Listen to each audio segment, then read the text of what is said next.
What is going on, Survivor fans? I can't believe it. I am here with Bobby Goodsby and Jonny I can't believe you're Fairplay. here.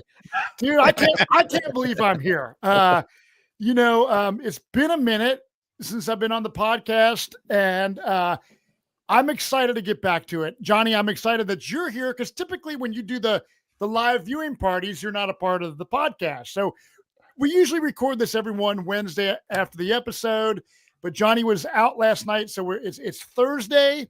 We're recording it. You got all the other stupid podcasts you listen to out of the way, and now you're here for the real shit, the reality after show. So we're not pulling punches. I played nice long enough. It's time to stop playing fair and start being real.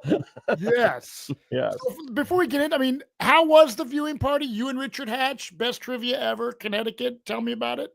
It was insane. Who knew Norwalk, Connecticut was a hotbed for Survivor? So over 140 people at Cole's Pizza, possibly the best pizza I've ever had in my entire life. Some of the best wings I've had in my entire life. The burger was fun. I just kept eating. I mean, oh my God, I got to go to the gym tomorrow.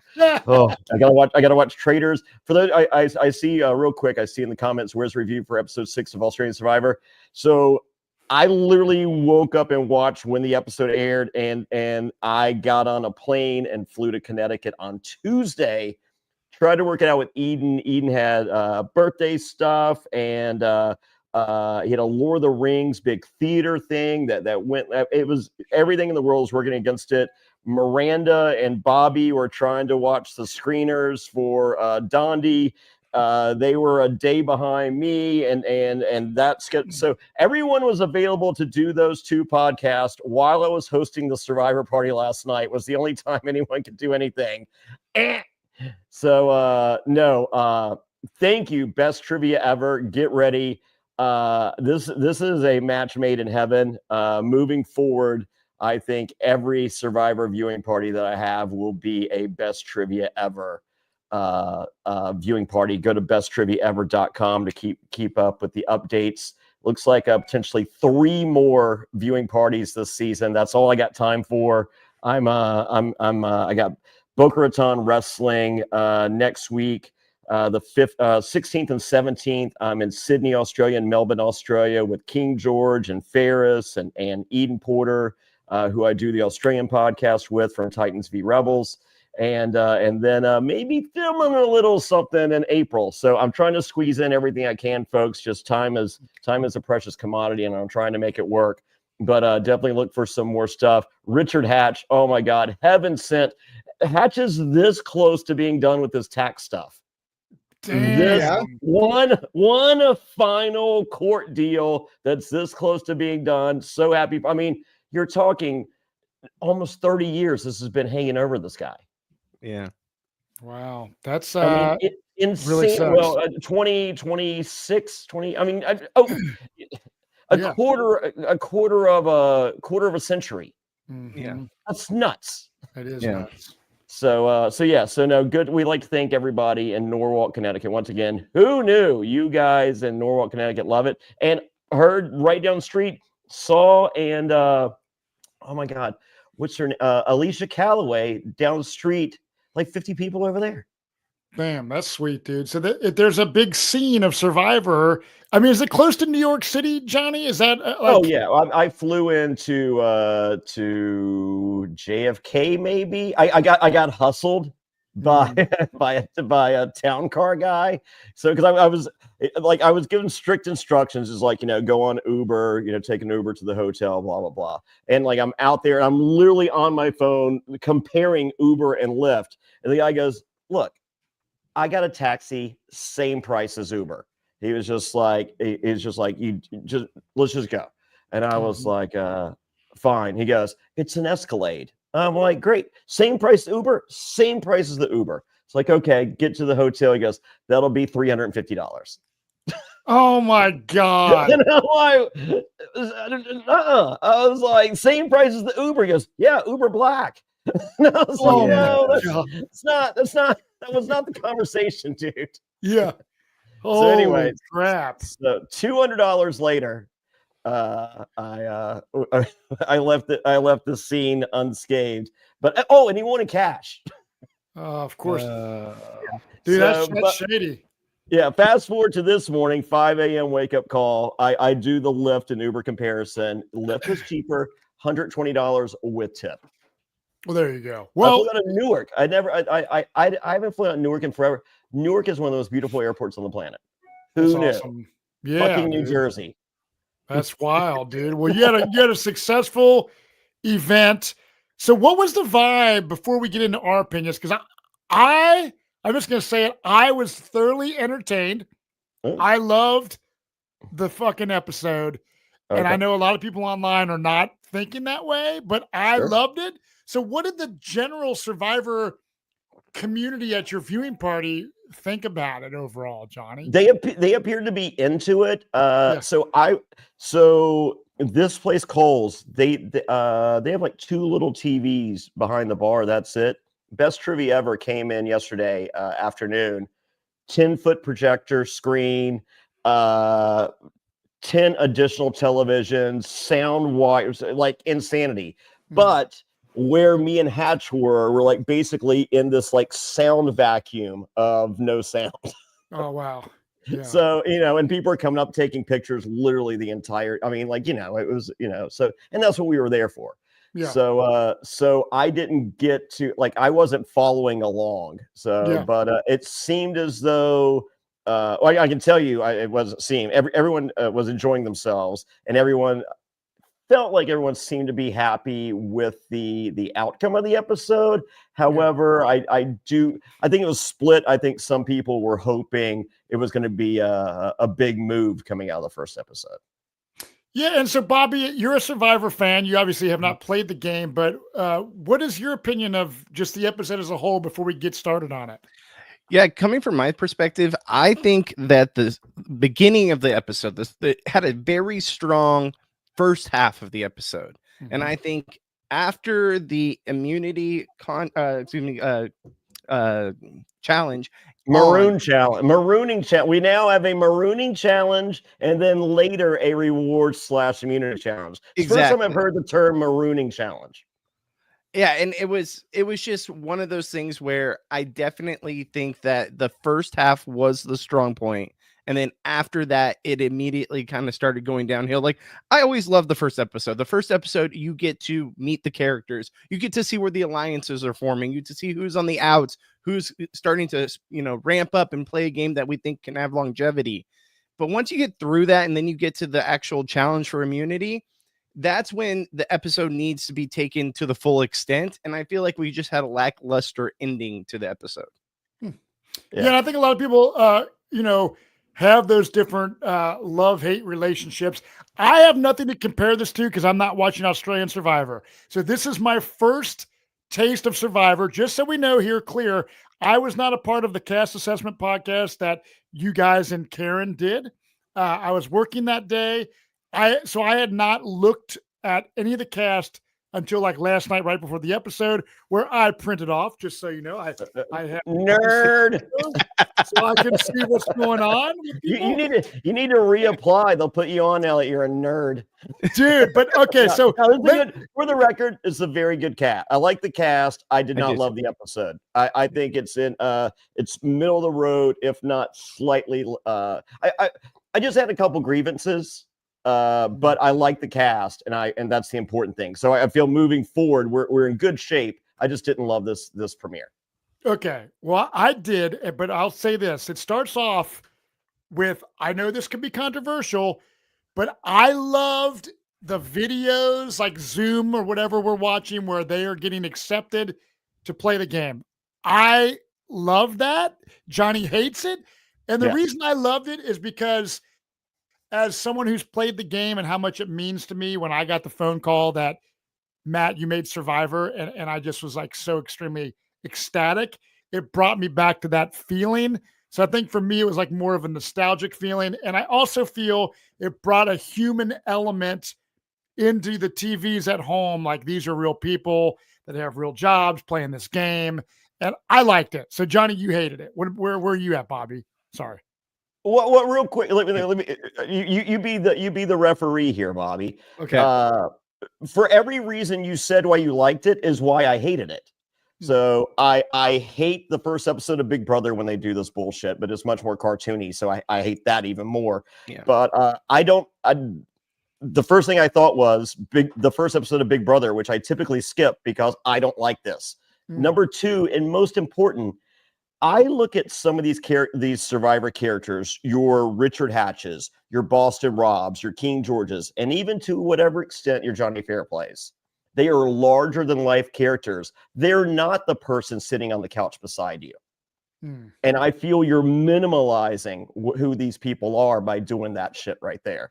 I'm tired of the get off the fucking couch. I don't envision Boston Rob ever sitting on the couch going, I need to be on Survivor. I envision Boston Rob on a construction site and someone going, dude, you're a fucking badass. You need to be on Survivor. Yeah, I should. Not sitting on the couch going, oh yeah, that's me. Yeah. Yeah.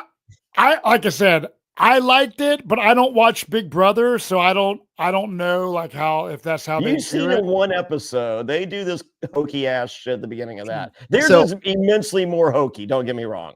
Oh, it's bad. I completely agree with you on the Big Brother part. Like that needs to go. They need to change it up because it is so stale to me. And it's like, this whole Big Brother should do what Survivor did at the beginning, and Survivor doesn't need to do it. It was perfect. It was quick and it was to the point. And I think on Big Brother, it's like, oh yeah, this whole entire crew comes out to film me and my family, and I'm not part of the show. Like, come on. And I agree with you though. I agree with you on the Big Brother part. Now, Matt, I agree with you. I like this because as a fan, we've never had this experience of them finding out for the first time, hey, I'm on the show. Like we've had behind the scenes or like, early in 41 where you're getting to see them at their workplace or whatever. This was like the first time we could see each cast member's raw reaction to realizing, hey, we're on the show. And I liked it. It was quick. It wasn't, in our face, a long clip or anything like that. It was just quick to the point, and we got to experience that moment that a lot of us don't know because you guys have had that experience. A lot of us don't know that experience. And I will say this.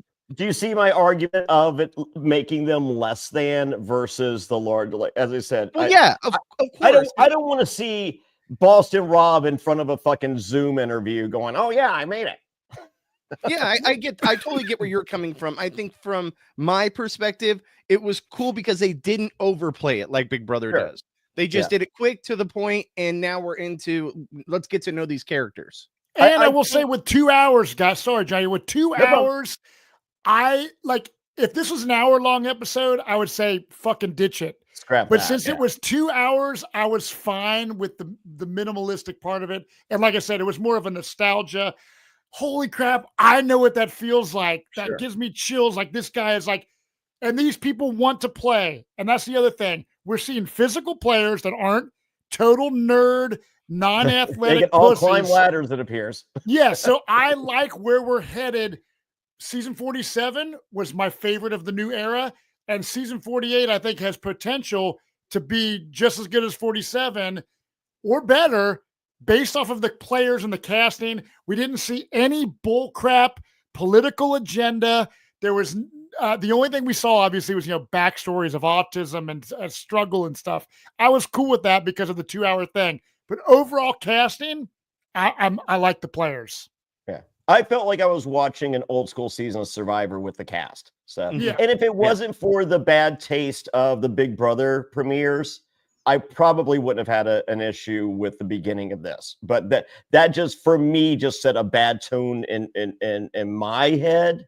And but once again, I don't think it ruined the episode. So that's not why I didn't love the episode, but I didn't love that. And as I said, and I'm tired of the get off your couch shit. We got it. Yeah, I get that. So Jeff Probst now, everyone comes on boats. They're jumping off, hitting the beach, and everyone's super enthusiastic. And Jeff Probst make a pretty bold claim saying, this is like one of the best initial reactions I've ever seen from the cast hitting the beach. True or false? He kind of always hypes up this kind of stuff. Yeah. They weren't, I mean... I felt they were actually a little nerdier than most because like with the enthusiasm, I was just like, oh my god, am I going to hate all these people? So, but no, I thought they were basically part for the. I mean, you're fucking excited when Jeff does the come on in and the the marooning is the official start. Blah blah blah. But real quick, we had Joseph Fire Captain say, "What's this South Philly girl doing in Fiji?" Eva plays club hockey with the guys, and the beard guy is here to eat your ass. Or lunch. Eat your lunch. Sorry. So what is your? I was quickly taking notes. So the beard guy. First impressions. His name is Shah Shauhin. I don't even know how you spell Shauhin. Okay, so he's got a backstory. There's a backstory on this guy, Matt. Well, first of all, he shaved earlier that day, completely bare. That is 90 minutes of beard growing time. So, but Bobby, give Matt the Cliff Notes version on Beard Guy. Yeah, so Beard Guy was, I said last on the assessment, I said that he was an alternate on 45. It was actually 46. He was an alternate on 46, went through the whole process, knew by looking at the cast of guys that none of them were going to be taken out early or, he wasn't going to replace anyone. So he decided to make a big impression while in Ponderosa with the cast. And so everyone in there. Yes, and he's there knowing I'm making a big impression by making faces at people, doing things to get people's attention and have them feel a certain way about him. And then in their interviews, everyone kept bringing up this beard guy in the preseason press. But no one knew who Beard Guy was because we knew he was an alternate and he wasn't on the season. Fast forward to now, we find out Beard Guy, because he made such an impression and tried to make an impression so that people would talk about him and casting would be like, we need to get this guy on a future season. Now we fast forward to 48 and he is on this season. So he said that he came into this season less that way because he knew he was already on the season and he didn't want to, have that work against him, but he wanted to make an impression to get on a future season. That makes sense. I mean, there's a lot. I like him so far. I do too. I mean, I can see him becoming a big villain because that's the one thing that Jeff Probst said a few seasons back. We are done casting villains, which is the stupidest thing I've ever heard in my life. That's the one thing after watching the episode last night. Like this. What are you talking about? Oh my God. Too soon with the Brandon Hans autograph pick. Oh my God. I need a copy of that. We lost a couple viewers right there. Dude. So I lost me. I'm out of here. But do you foresee? I mean, Johnny, you're a villain. The only villainous person that I saw last night was Say, because she was playing so hard, and Camilla, who was also beneath the surface, trying to throw some people under the bus. But are there any villains that you see where you're like, I don't like that person? I'm hoping. How do you pronounce his name again? Shauhin. I'm hoping Shaheen's our villain. Yep. And I'm also hoping Eva's faking her autism and she's a super villain and she's going to fuck over Joe. Well, I mean, you never know. I think I would, if that is the case, I am here for that all, because Joe literally said he will be sacrificing his game for Eva. Oh yeah. And that's the one thing I will say. I was telling the guy at work today, I was like, him being so emotionally connected to Eva, there is going to be a scene sometime this season where he gives an idol to her. He sacrifices himself because he makes a claim. I will, ruin my game just to save her because she's like my daughter or whatever, right? So yes, I think there's a little foreshadowing there. Yeah. So I'm hoping that Eva is not autistic. This is all a scam, and she's gonna fuck over Joe, and I'm here for that. But no, I hope that's the case. But I think what is the case is this Shauhin guy is a real piece of work, and I'm here for it. I love the bad. Like we had two of the worst bad guys in the history of fucking Survivor ever on Australian Survivor week 1. So and they were both here to tell us that they were the greatest, and like literally could not have played any worse. Wow. So I always love a good bad guy. So hopefully this beard guy snuck through and will be the beard guy.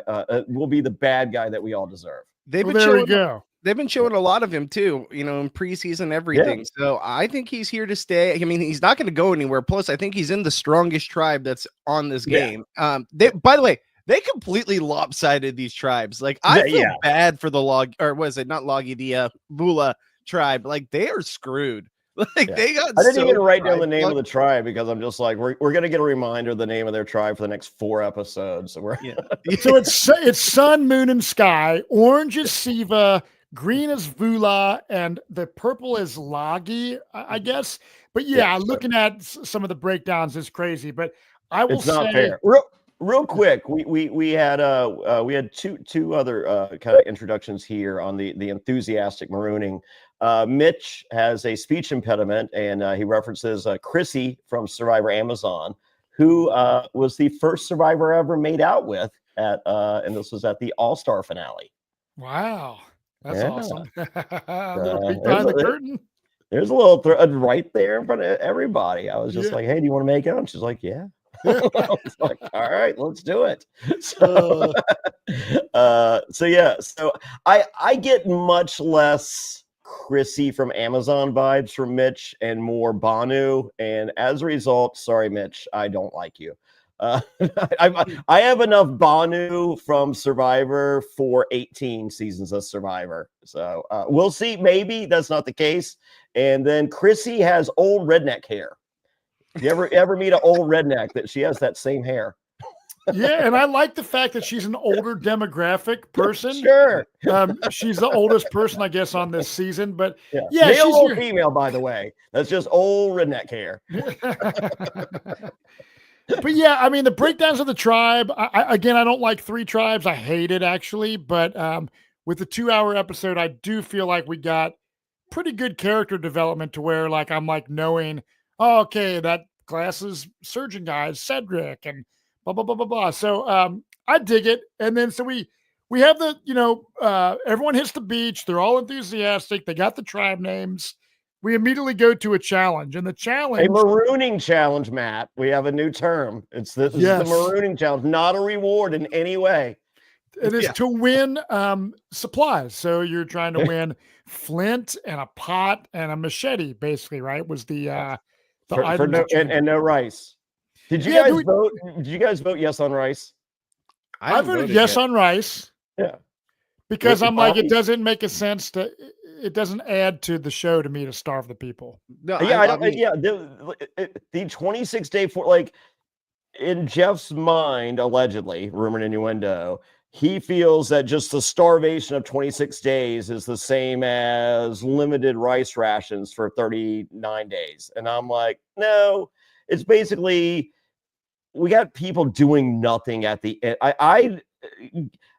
They don't need to be healthy, but they need I want them to have a little something in the ammo tank, because I don't care about people laying around doing nothing. Yeah, me neither. That's exactly how I feel. I haven't been around the last day. Obviously, you guys know I was at Disneyland for my birthday, which is today. Yeah, happy birthday, Bobby. Yes. Thank you. Sorry, I meant to start with that. And so it's all good. And so Matt ruined it talking about my Survivor shenanigans with Richard Hatch. Damn. Me and Hatch are both on 50, by the way. Spoiler. Hatch told me to tell everyone on the podcast. It's fine. Cassie doesn't care anymore. Oh, dude. But yeah, I haven't got around to voting yet, but I will. But yeah, I'm completely agreeing with you. Like, you have to give them rice. Like, we've been saying this forever. We don't care that it's. I mean, everyone obviously wishes it was the full, 39 days. 39 days. But at the same time, I'm not mad at the 26, but you don't have to starve them to make up for the days that are missing. Like, if we're gonna miss the days, you can still give them food, because food's gonna make them more entertaining. Why they don't give them a million things, don't give them all this food, but give them enough so they can survive and not feel like shit. Minimal. As I said, just a fucking cup of rice. I like, each, as I said, don't overdo something in their bellies. Yes. So no, I voted the pink buff. I voted give them rice. God, no, fire making. And they really loaded that question on the options. It's like, do you want to keep it awesome, in which they really earn their way, or do you want to go back to the same old stupid way that it was so stupid? And before there was fire making. It's like, stupid, no fire. That's what we want. So, And of then a course, live reunion in LA. live reunion. Yeah. Yeah. Whoever voted Fiji, stop watching this podcast right now. You're not one of us. I don't even care to watch it, dude. Anytime there's, I Yeah, just turn the TV we're off. done. It makes it easy for the viewing parties. It's like, hey, okay, they picked a winner. We're done. Yeah, it does not even compare, not even close to the live reunion shows. So this challenge, the Marooning challenge, obviously it's very physical. We have the one guy who Kevin dislocates his shoulder. Real quick, it's under a mud net, 3 chests to create a ramp. You have to get then you have to get your sandbags, whatever, to get a key, and then throw the sandbags on the podiums. And each of the chest weigh several hundred pounds each, allegedly. Did you see? Was it this challenge or the next one where Probst falls? Is the next one? I didn't catch that, but I will say Probst fall. It's on my Twitter. These are very heavy chests. I mean, Johnny's gonna make a heavy chest joke, but no, I've done a challenge where there's chests, but they are extremely heavy. So when Kevin hurts his shoulder, I read online they did not show this, but there was a medical issue. Stoppage. Apparently, he passed out apparently and dislocated his shoulder, and they didn't show any of the medical team coming out. And I imagine I would have given up your bullshit at the beginning of the fucking episode for the I got the call to have gotten that, Matt. No, that I hear you. So I was concerned because we've seen people in the past.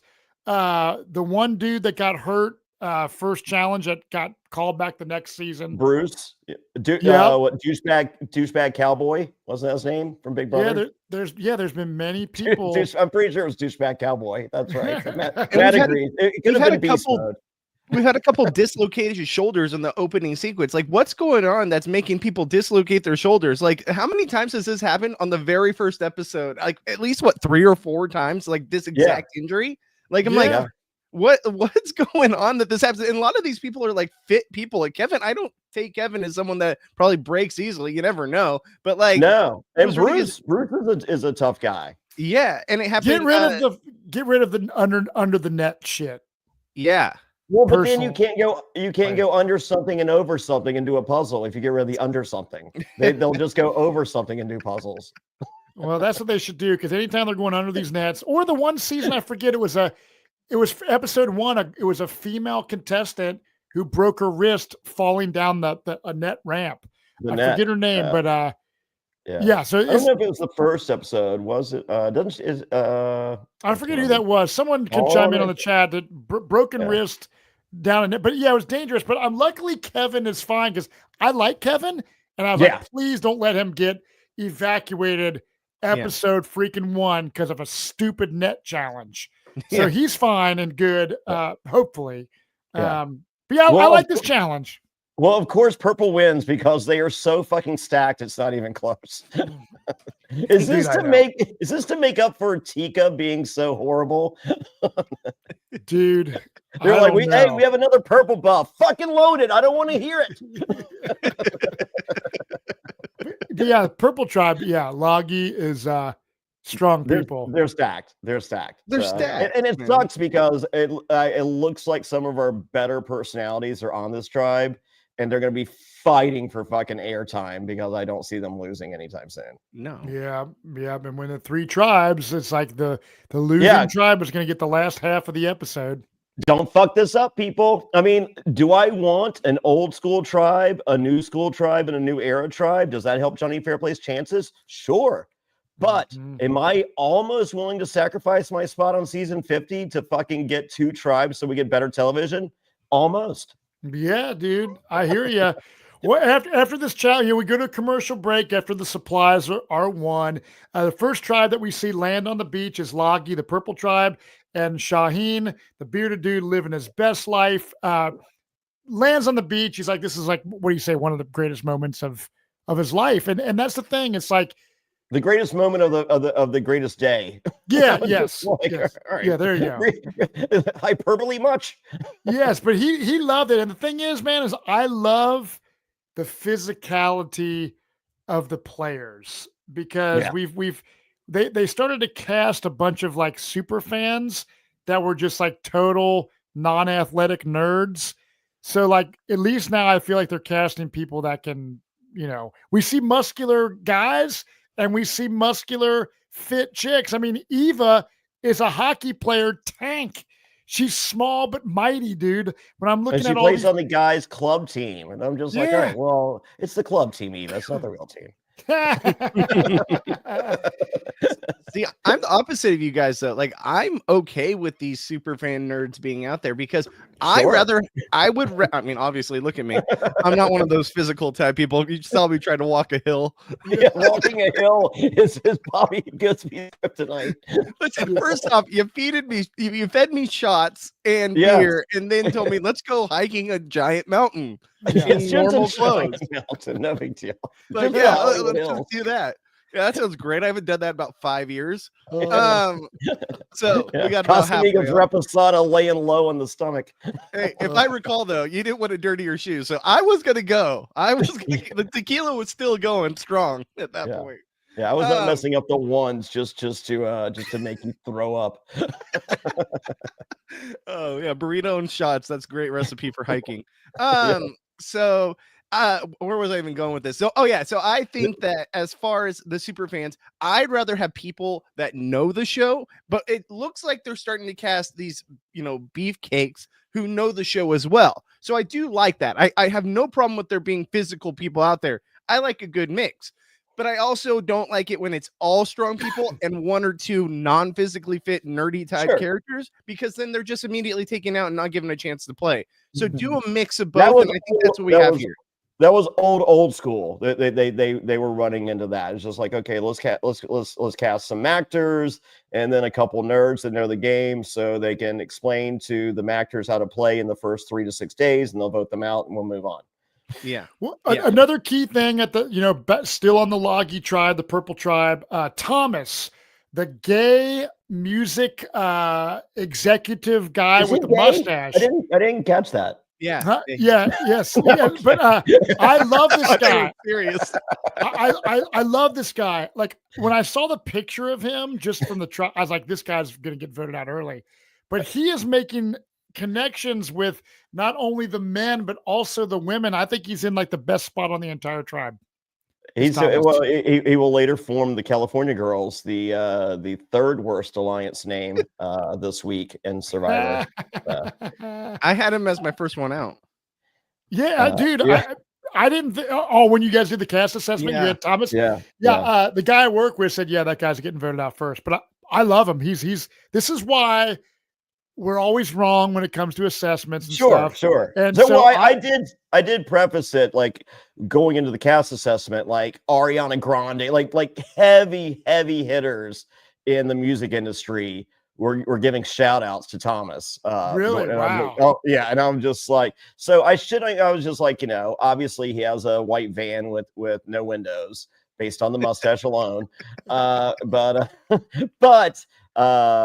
I may or may not be rooting for, but let's keep some good concert tickets available just in case I decide to like him and he decides to like me. So, he will. He will. I feel like I really fucked up this White Lotus thing. So this is my second chance to be on the right side of history on I only said I thought he was the first one out because his favorite player ever was Sophie Clark. And I can't get on board with that. So that was strictly the reason. Thomas, I have nothing against you, and he's playing a great game. I love where he's at in this game. Yeah, he's fun. He's fun. I like him too. So like his first outfit may have been the worst outfit for Mud. For the record, I hate Mud. So that first challenge, like if there was a Sandra sit-out bench, I would have been like, hey guys, I'm Yeah, you're volunteering. I'll do the puzzle on the next one and push all the pieces incorrectly.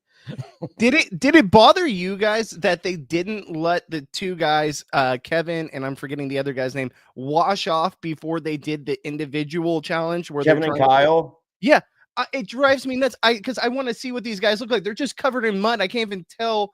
Wait, which person is this one playing? Like, I know. Just blind. You wouldn't know who the hell's playing the game. Yes.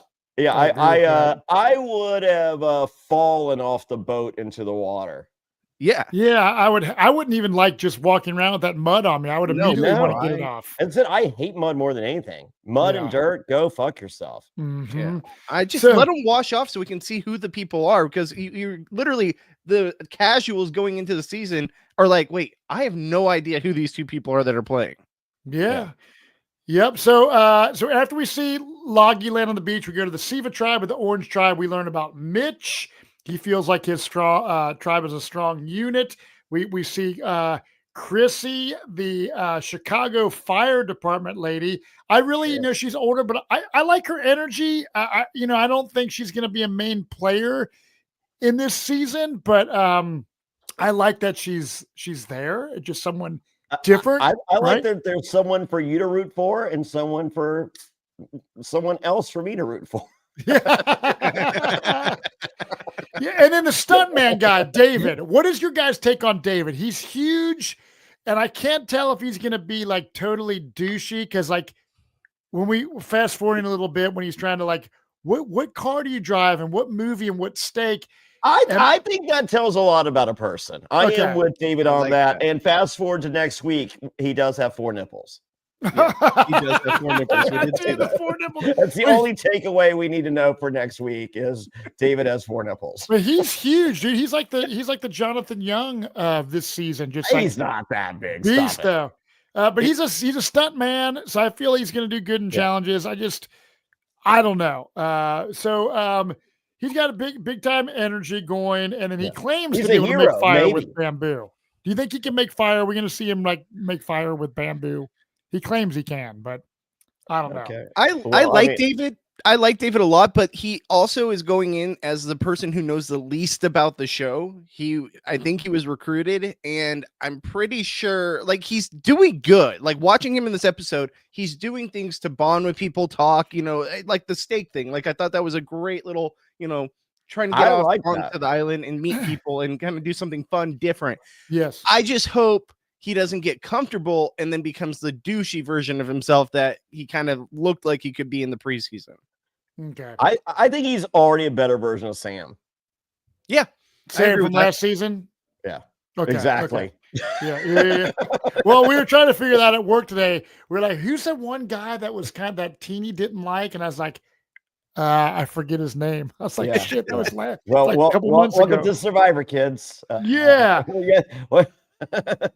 So soon they forget. so back at the Green Tribe, right? The Vula tribe. Say is what she's going as, I guess.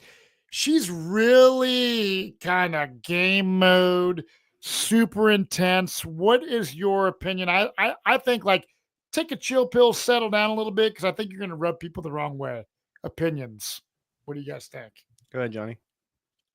I literally have my notes. I am indifferent. I want to like Say because I love aggression, but at the right time. Mm-hmm. I feel she got on that beach and pressed the gas pedal all the way down, and she hasn't let go yet, and that's not going to work. Yep. Yeah. So if she can figure out how to set the cruise control on, she may be my favorite player on the season, but she could just as easily be my least favorite person this season. I mean, I'm watching, I'm like, I like that. I don't love that. I love that. That's not great. So I left my notes end with I'm indifferent, and that's not the worst place to be, because there's several people on here. I didn't write down their names, and I might not ever write down their name this entire season. Yeah. So she's got my attention. It's just just as I said, cruise control would be her best friend moving forward, and she might not have that time. So because if the preview is any indication, people aren't liking some of the things I don't. I think people are liking some of the things I like, and I think people aren't liking some of the things I don't like. And all it takes is for one more in that bad column, and you're gone. Yep. She's just too much. She's too much. Like I would say there's more negatives than there are positive. Now, there were some very high positives. Like when she went to the guys and said, hey, I think that this is great. We should form this. She started off smooth. But she called the two other girls hoochie mamas. I'm for that. She just didn't let it marinate. She just felt like she had to put the gas pedal down right from the beginning. She did strong at the beginning, but then she went too strong the rest of the episode. Yeah. I don't think she's long for this game. I think that the guys are a little intimidated by her, especially the fact that she has the idol. Now, she did a great thing by letting them know, hey, here's all the advantage. Can you help me with it? Like, she built that bond, which I think really helped her stay in this game for this first episode. But now she has the idol, and she's still going way too fast, way too hard in the paint. I think that's going to burn her, especially now it's 3 against 1, where they could, they could pull in Mary and be like, we don't need this headache and we don't need this idol hanging over us. I would appreciate a little more we instead of me vocalization in camp talk. So, and she doesn't have to mean it. I never mean it when I say it. But at least when you're talking amongst your tribe, don't be so abrasive. Yeah, it's gonna rub people the wrong way. So, but we get those kind of. I feel like there's a lot of like she's letting people know that she is here to play one of the greatest games ever, and I'm just like, kayfabe, brother. Like, yeah, I know. So after we get kind of those 3 introductions on the beach, we go to this challenge where it's you got a battle between Kevin and Kyle, where you're battling to get a key and get your flint, and you're dealing with ropes, and you have a rope tied around your waist for some reason, and then you have to get the machete, and then you have to break the bamboo or push it over with another piece of bamboo, whatever logic that you choose to do, and then you have to fill up a big glass deal with water from a pot, and wow. I thought when Kevin or when Kyle broke the glass, I was like, he got it. What happened? Yeah. Give it to him. He thought outside the box. It was just before that. It was get it by any means necessary. Why can't this be that? He broke the bamboo and was rewarded with getting the pot sooner than Kevin. Mm-hmm. So why is breaking the glass not a better thing? Yeah, I mean, the cool thing is about this is I like it, and I like I the would have fact thrown that a temper tantrum. Well, he was helping out Kevin to fill the thing up, and that was good. That was a good move on his part from a social kind of game perspective. Kyle was my favorite person coming out of episode 1. Wow. I really like that move. Also, we had the hourglass breakage. I felt he had one of the coolest vibes of possibly the new era. Like he's out of everyone I've seen on a first episode of reality television, not knowing, how it really works and all that. He seemed comfortable. He seemed cool. He seemed fun. So he checked all the boxes as someone like, it's just like this guy figured it out real quick. He's like, I don't know if he's going to win, but I can easily root for him. So maybe he kicks puppies. I don't know, but I don't care. Now we've had hourglass breakage in the past. We've had now this glass pot broken on the glass. The islands of Fiji are just covered in glass in the sand at this point. It's even safe to walk there. Thanks a lot, Survivor. I will be voting for the hourglass winner. Oh, God. How many glasses should we break on the island this season? It should be the next one. Yeah. So so Kyle, he's bummed that he let his tribe down. Kevin says it's like one of the best moments of his life, winning the supplies. Especially after passing out and dislocating your shoulder and none of it being shown on television. God, yeah, that's wild. But Kevin, when he comes back with his supplies, Kevin and Mary are talking, and they kind of they're kind of getting an alliance going. This is what we're starting to see now. The beginnings of connections, and people are not messing around. The only thing I don't like about these 3 tribes of 6 are everyone like, we got to get a 4. We got to get a 4. I know. And it just kind of, it's over the kind 4. It's predictable. And that's the one thing I don't like about it. Yeah. So I just think that you've got nowhere to hide in these three tribe seasons. Like there's just nowhere to hide. And I get that's what they're going for. They want it to be full bore ahead. But I want someone to hide. I want someone to hide and then fucking just drop a fucking bomb. Same. Yeah. Like if Australian Survivor, or Bobby, are you caught up on Australian Survivor yet? I'm not, but you can go ahead. Well, there's a guy like with zero social equities, like I'm dropping a bomb. And it didn't work, but he realized from his mistakes, and as a result of that dropped bomb that didn't fucking hit, reevaluation, regrouping, replanning, he's in one of the best positions of anyone in the game right now, and I fucking love it. I like it. So, but two tribes of 12 will do that. Oh yeah, this 3 tribe is shit. So we're at day 1 still. We see Mitch and David. Well, they're noticing these like emblems on trees, right? They're like, I think David's like, what is this? So I like this little twist, right? Like have we seen this? I know we've had the bird cage and things, but I kind of like that there's it's hidden in plain sight type stuff. But the alligator. Maybe they'll win him as a reward. But we see who is it that says he's a teacher even though he's a lawyer? Oh, that's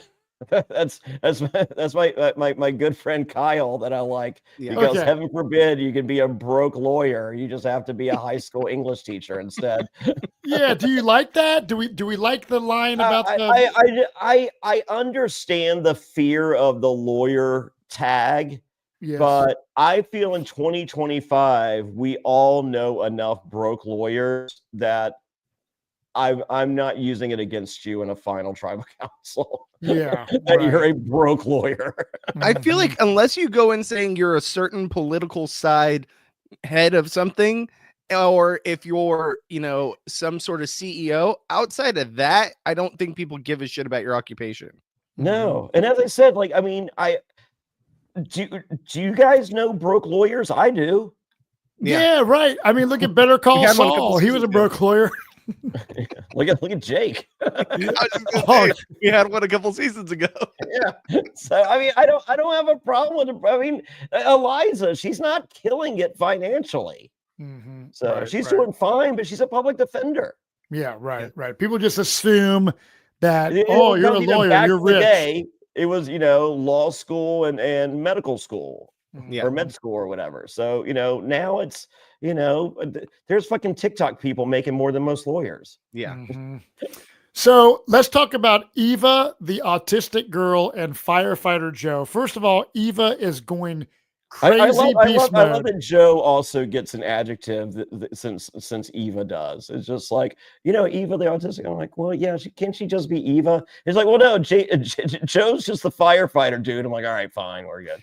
Yeah, but she is a badass. She's taking bamboo. She's a workhorse, and then we see those two kind of create this bond.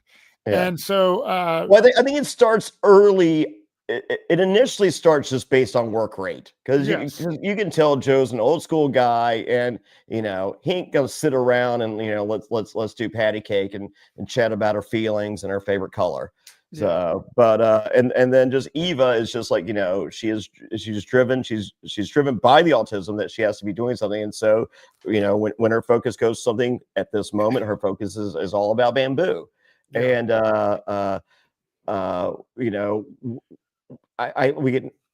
we'll skip ahead and but then go back.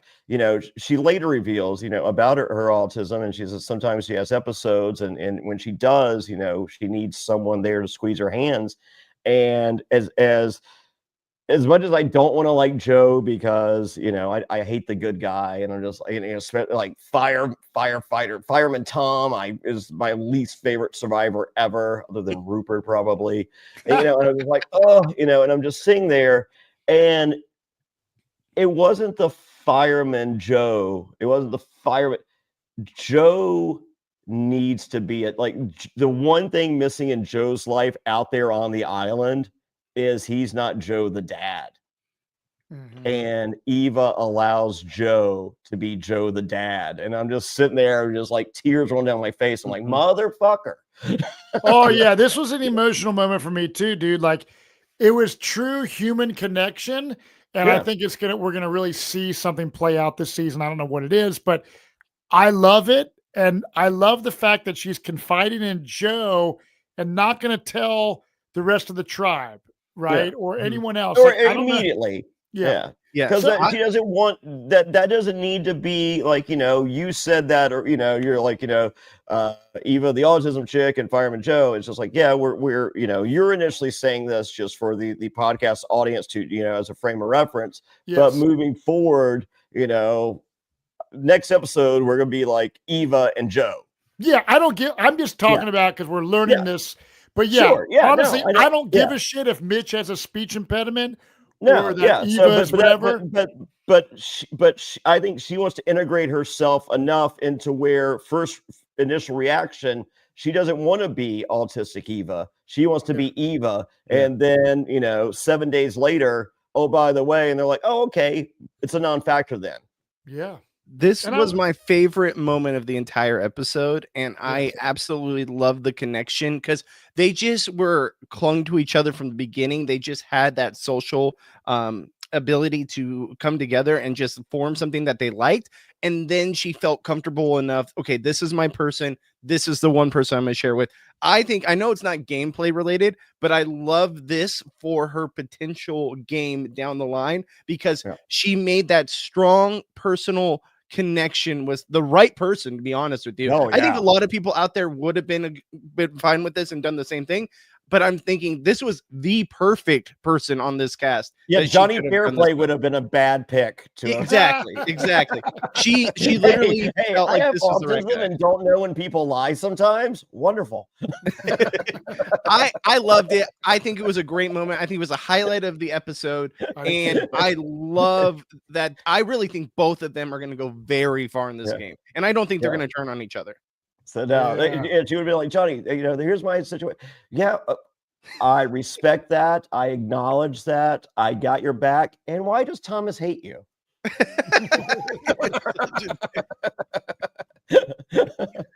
Dude.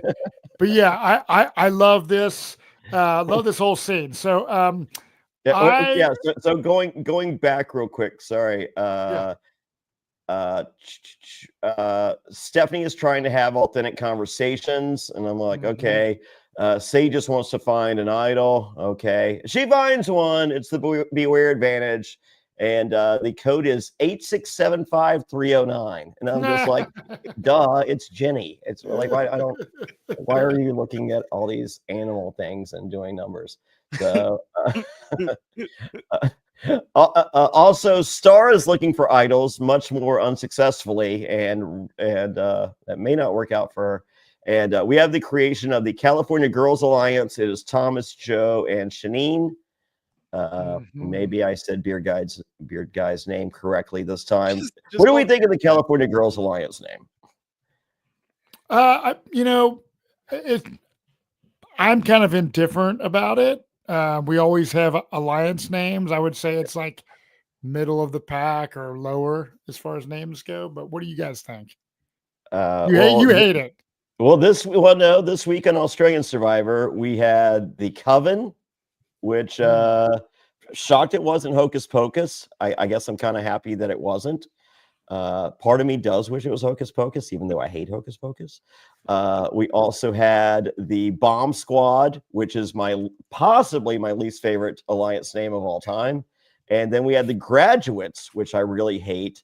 So on the heels of those three, I probably like this one the best. So, or with the I don't like it, but I really, really hate the Graduates and the Bomb Squad.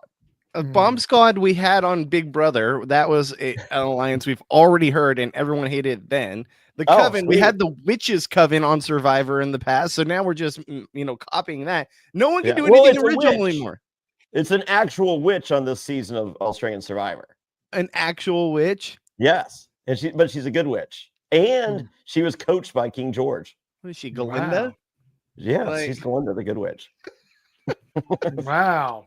Yes. Well, we got the California Girls is alliance, and this is Thomas was like shocked that he's like actually in an alliance with guys because he thought, hey, but he's kind of playing, both sides here. Yeah. Well, real quick, I love that it's palatable to the Survivor community for an all-male alliance as long as there's a gay guy in it. Because if it's like three bros, like, just the jocks, it's like, fuck this guy alliance. This is the worst shit ever. But you add Thomas, like, I love it. And I'm like, okay, fine. So I love Thomas. So if that's what it takes for us to allow a dude alliance in 2025, fine. But I'm watching you guys because I've heard so that's fine. I don't like all girl alliances. How about that? Well, never work. Now we go to the Siva tribe where they're talking. David is like, hey, let's talk about how you like your steak, your favorite movie, and your car. And this is where, like, I know we talked about, like, this kind of gets people talking, which is cool. Yeah. But yeah. I was what's your favorite movie, Matt? Shawshank Redemption. Right. All you drive a Prius. That speaks volumes. Well, I do, but I would say I also drive a 4Runner now. Yeah, but my daily driver is a Prius, and I medium rare on my steak. Okay, well, so steak's good, car, holy moly, Red Flag City, and then Shawshank Redemption. Is that a comedy? I don't know. All right, Bobby, what's your three? Dumb and Dumber. Oh God. Nissan Rogue. All right. And a medium rare steak. Okay. I'm medium rare. I have a Volkswagen Tiguan, I think. I'm not sure what the last name of my car is or how to pronounce it. Yes. And wow, movie. I'm a Empire Strikes Back, Godfather 2 kind of guy. Cliche. There you go. Thanks. No, let me say this. 2 out of those 3 things don't matter. It all comes down to the steak. Because people that say well done steak, you're immediately like, go fuck yourself. Oh, yeah.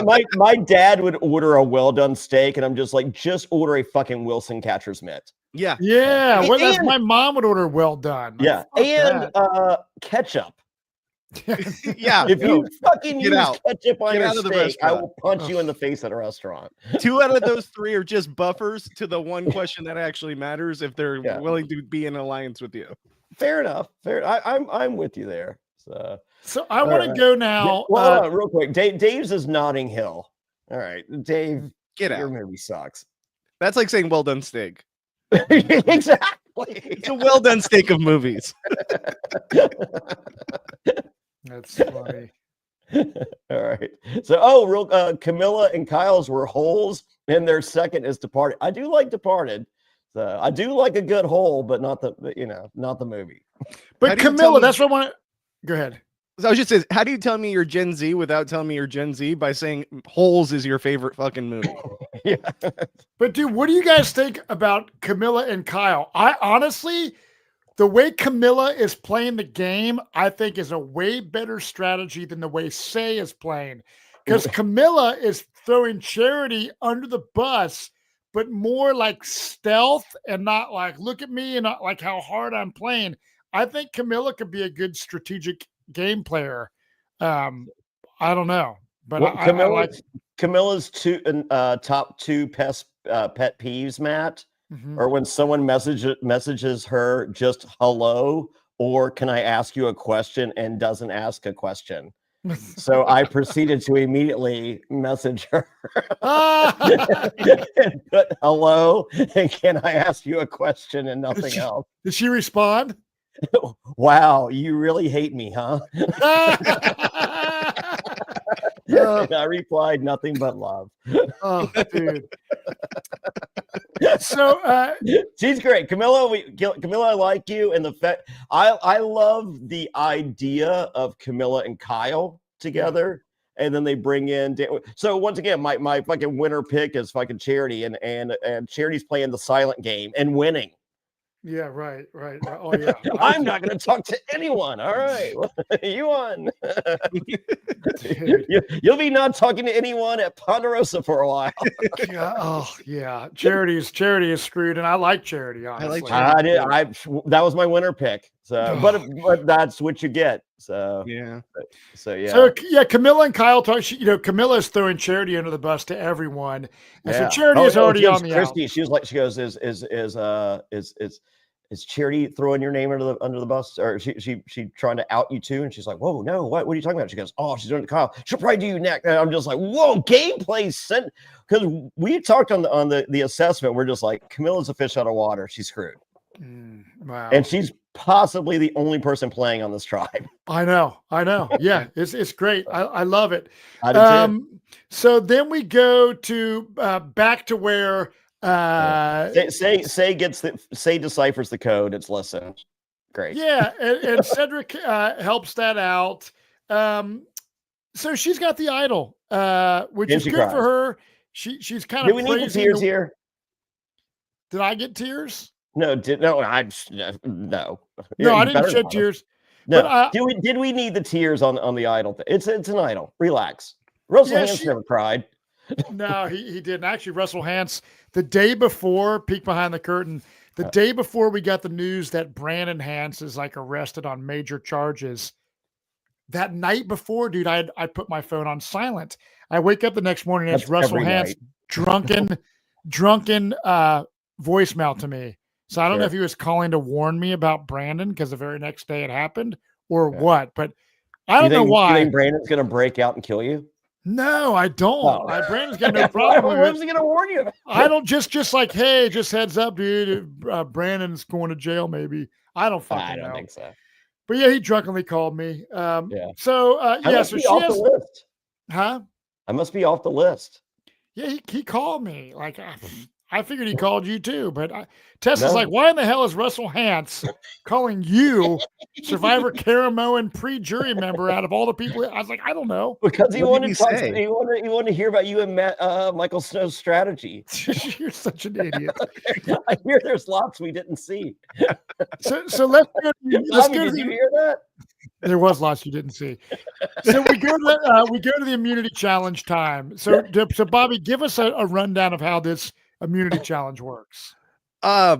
Your guess is as good as mine. So you smash something to get a key. There's a heavy sled. You have to go over something, and then at the end there's a puzzle. This is not only a immunity challenge; it's also a reward challenge. You would think there was a reward challenge earlier, but that was the marooning challenge, which we learned earlier if you were paying attention. So this ends up being pretty close challenge. Loggy wins first, Siva wins second, Vula loses, and Stephanie is not feeling. They didn't put any of their puzzle pieces in smoothly. I know, it was dumb, and Stephanie volunteered, but someone's got to volunteer, and it wasn't it wasn't like Rome last year, not getting a single piece, right? So the fact that Stephanie didn't win for the tribe, I don't think was really enough to like vote her ass out immediately. You know what I mean? Yeah. I kind of like Stephanie. I think so. Here is another reason why I didn't like this episode. It has nothing to do with, that wasn't fair stuff. We see the conversations and we'll get there, but we're led to believe that Justin and Kevin, they're riding the middle and they're choosing who's going to go. And all we're hearing is Say's playing too hard. And we're not really hearing anything negative about Stephanie. I feel like there was a lot of negative about Stephanie because it's not even close. No, and Stephanie's even perceptive enough to play the fucking shot in the dark because it's not even close. Yeah. So I don't like that. Like, I understand a little bit of intrigue, but if it's not the fucking story at all, then what am I watching? I think we saw the good parts of Stephanie on this episode. I think so too. I think they left a lot of the annoying parts. I know, but just give us a little bit of the annoying. I mean, well, I found all of it annoying, when she's talking about. We got some of it, but I don't think we got the full picture. I felt another 90 seconds of the annoying would have told the story a little better. I think that they were trying to save her a little bit by being like, Yeah. let's just ease into this first one and not completely humiliate the poor woman that goes home first. Yes. Okay, so there was seconds of telling the story, I think, would have been a little better. Yeah, because you go in kind of thinking, could Say go home? Is pizza guy Justin going to vote? Which way is he going? So, yeah. I mean, Stephanie, she probably was talking about astrological signs and a bunch of random wacky and she was stuff. talking about Reiki and sound baths and stuff, and I'm like, oh, I don't even know what that. I don't know what that is. I was like, name eight other ways to waste money. Yeah, right. People just can't connect with you because they think you're crazy. Now she's probably a great person, but you just come off as crazy when you start preaching those things. It's just like anyone that comes in and starts preaching religion or politics. You sound crazy. No one gives a shit. Well, I mean, what if someone is just like, oh my God, like, let me tell you about my 8 favorite comic books. Mm-hmm. Right. Yeah. I don't have a problem with comic books, but I guarantee that, 4 of the 6 on the tribe don't want to hear about 8 comic books or Taylor Swift songs. Or Taylor Swift songs. Oh my God, I would have a field day with that motherfucker. Can I say one thing too before we get into tribal council? I love Justin. I think he's in a great spot. I hated his response to Say and Cedric talking about what they talked about with the girls at the well. And how he just came in, they really didn't throw out a name. No, if you're going to go that way, or go that way on both sides. Be like, they're talking about you, and hey, they're talking about you. Yeah, and Say was like, that was a long time to have a conversation, not to hear nothing. He got really lucky that didn't turn on him. Like, okay, this guy's not trustworthy. Like, he's not giving us anything. I didn't like that at all. So, and he does look like a Temu version of Wayne Memmott. Yeah, he does. He does. So I thought he was low budget coach going into this thing, but no, he's Temu Wayne Memmott. Yeah, he is.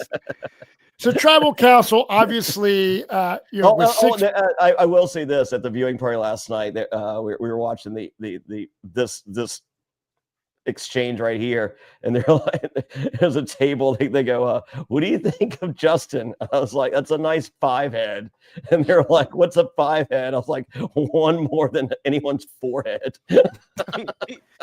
I can't make fun of foreheads. Look at this forehead. The table loved the 5 head comment. I actually, this tribal, I was hoping Say was going to go home, kind of just to have a blind side. Because it was just kind of like a, anticlimactical or well, we got a shot in the dark played, which I hate those anyways. Yeah. But that's a story for another time. I'm glad Say's. As I said, I'm still indifferent on Say, but I feel Say can potentially give me better television moving forward than I think Stephanie could. I agree with that. I agree. And at the end of the day, we're watching a TV show. We are, and hopefully she can tone it down, because at tribal. She is going like when we talked about Bobby, you were saying, dude, she had to pedal to the metal the whole time. At tribal, you don't have to be like totally dogging your teammates. You're looking at the stars while I'm looking for idols, kind of thing, right? Yeah. So relax on looking for idols thing. Yeah. So it's just like tone it down a little bit, Say, and we'll see how it goes. I mean, could they go to tribal council again? Who knows? But overall, for me, first episode, 2 hours. I thoroughly enjoyed the episode. I like the characters. I feel like I know about some people, and I'm really hoping for a good season of Survivor. That's where I'm at. Yeah.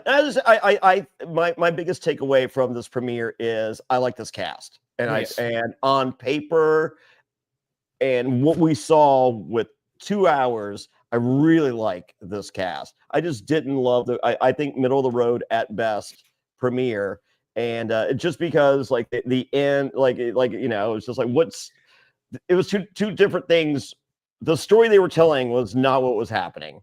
And then I was bothered by the thing, but I understand why you guys liked it. I have my own reasons why I didn't like it, and the fact that we had that and we didn't see a Neri medical evac. I mean, give me that. Yeah. 80% of it I loved. I love getting to know this cast. I love 2 hours of getting to know this cast and really getting that character development and the gameplay development that I think is so important. I like that the challenges weren't overwhelming. I just think that for most people, it was a lackluster tribal council, which it's the first one of the season. We want to see bang. We want to see something crazy happen, idle play, someone getting blindsided, something. And it was just kind of straightforward. You kind of knew what was coming. There was a chance it could be stay, but it probably wasn't going to happen. It was all of that I feel like kind of made a bad taste in my mouth at the end of the episode, because there was just nothing great about that. But all the lead up before the challenge was great, and I appreciated every moment of that. We're here. So I think we're in for a good season, and we'll be here each and every week podcasting Survivor season 48. Johnny, do you have any last minute plugs that you want to do before we get out of here? Sure. Next week, Dave has 4 nipples, and I will be in March 9th, I believe, Boca Raton Wrestling. Go to BocaRatonWrestling.com. Join me in Sydney, Australia, and Melbourne, Australia. Sydney, 16th of March. Melbourne, 17th of March. Go to SurvivorTix.com. That's SurvivorTix.com. And links to everything at JonnyFairplay.com. No H and Johnny. And coming up soon, I'll chat with Bobby and Eden, and we'll figure it out. I'll have episode 6 of Australian Survivor recap for you guys, and Dondi this week. It was a good one. We'll get there. So stay tuned. Click that subscribe button, and you'll get the updates as soon as those drop. It's for those of you listening and not watching and you want to watch, it's youtube.com/aftershow. And for all the others, if to listen, if you're watching and you like to listen, search Reality After Show on Amazon Music, Spotify, Apple Podcast, wherever you listen. And there we go. Cheers, everyone. We'll see you next week. Season 48 in full effect. Love y'all, and good night.